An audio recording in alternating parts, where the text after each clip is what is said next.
how to experience God. You see, God is the highest state of consciousness. God is not a separate entity, somebody sitting in the sky. You experience God once you turn inward and become conscious by surrendering your mind to being. Praying to God outside yourself is only a poor substitute to experience God's divinity, which is always available once you surrender to being within yourself. True surrender is going beyond worshipping God in a subject-object relationship. Surrender is only complete when the individual who imagines themselves to be separate from God has ceased to exist. Living in the present moment is to turn inward, rest, and abide in being in which all ideas about the relationship with God have ended. That's what Jesus meant when he said, "Be still and know that I am God. Be still and know that I am God. Be still and know that I am God."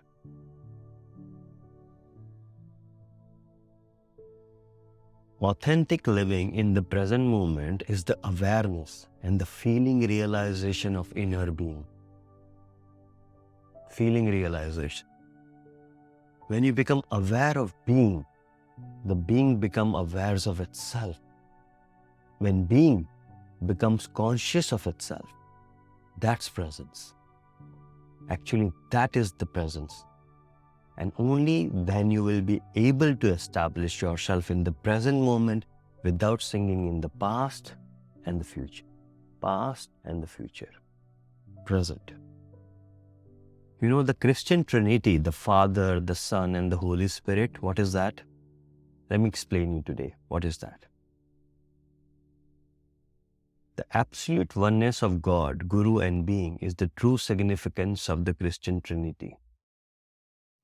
Let me explain. God, the Father, is God as the power that governs this whole universe and the life of each individual in it. God, the Son, is Guru or teacher. God, the Holy Spirit, is our being, or Jesus also called the kingdom of heaven within yourself. Is your being, is our being.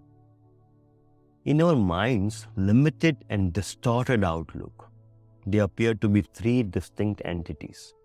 God, Guru, and being are in reality the one infinite and indivisible being that is right here within ourselves, right here, in a spiritual heart, right here. For us to attain spiritual enlightenment, only two factors are necessary. The first is the grace of God or being, which is already within us.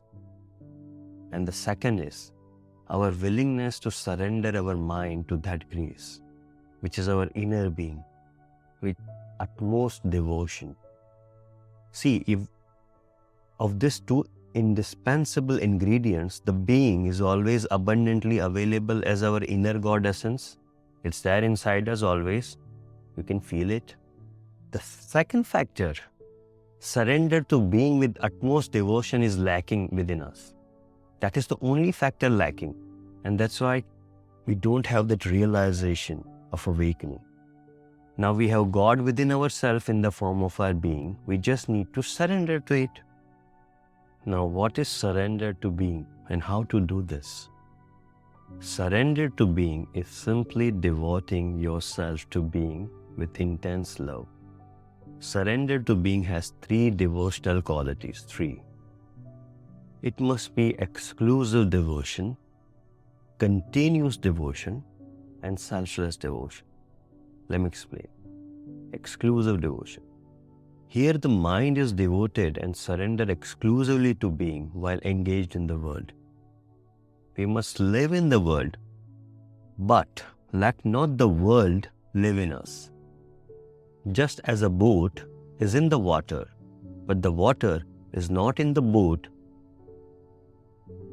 as Jesus said, to be in the world, but not of the world. Remember, to be in the world, but not of the world.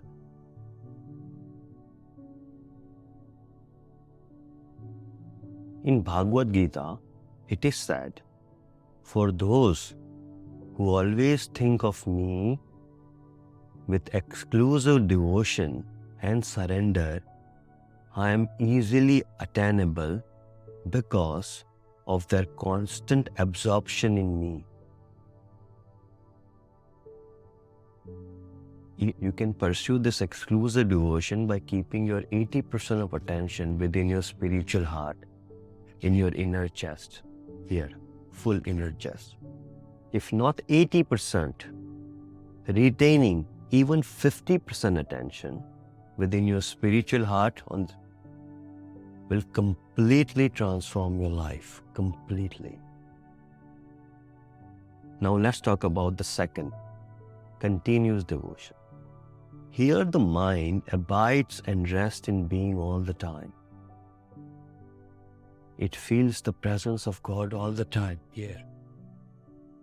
Our remembrance of being must be continuous for divine grace to manifest.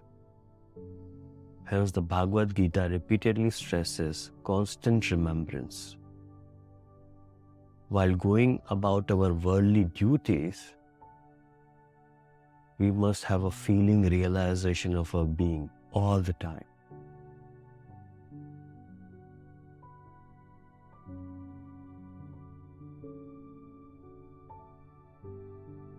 Thus, our consciousness will remain connected to the higher power within ourselves, that is God.